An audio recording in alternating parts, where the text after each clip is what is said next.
चमक उठी सन 57 में वो तलवार पुरानी थी, बुंदेले हर बोलो के मुंह हमने सुनी कहानी थी।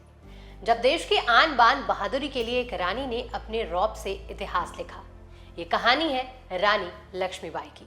19 नवंबर 1828 वाराणसी की धरती पर लक्ष्मीबाई का जन्म मणिकर्णिका तांबे के रूप में हुआ। उन्हें लोग मनु कहकर बुलाते थे। मनु बचपन से ही घुड़सवारी, तलवारबाजी और युद्ध नीति में पारंगत थी। जैसे किस्मत ने उन्हें आजादी की लड़ाई के लिए ही गढ़ा हो। 12 साल की उम्र में उनका विवाह झांसी के राजा गंगाधर राव से हुआ। विवाह के बाद उनका नाम लक्ष्मीबाई रखा गया। उन्होंने झांसी में राजा के साथ प्रशासन और राज्य के मामलों में सक्रिय भूमिका निभाई। विवाह के बाद लक्ष्मीबाई ने एक पुत्र को जन्म दिया, जिसकी मृत्यु महज 4 महीने के अंदर ही हो गई।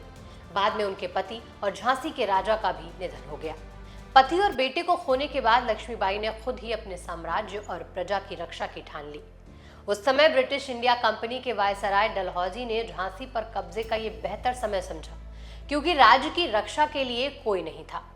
उन्होंने झांसी में राजा के साथ प्रशासन और राज्य के मामलों में सक्रिय भूमिका निभाई कि झांसी को अंग्रेजी हुकूमत के हवाले कर दिया जाए। रानी ने रिश्तेदार के एक बच्चे को अपना दत्तक पुत्र बनाया, जिसका नाम दामोदर था।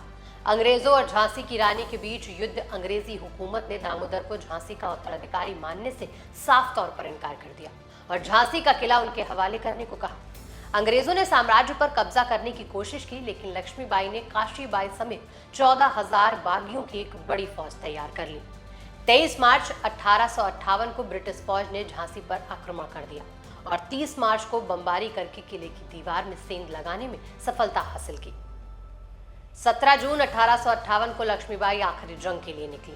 पीठ पर दत्तक पुत्र को बांधकर हाथ में तलवार लिए झांसी की रानी ने अंग्रेजों से जंग की और लड़ते लड़ते शहीद हो गई। लक्ष्मीबाई केवल एक रानी नहीं थी, बल्कि वीरता और संघर्ष की मिसाल थी।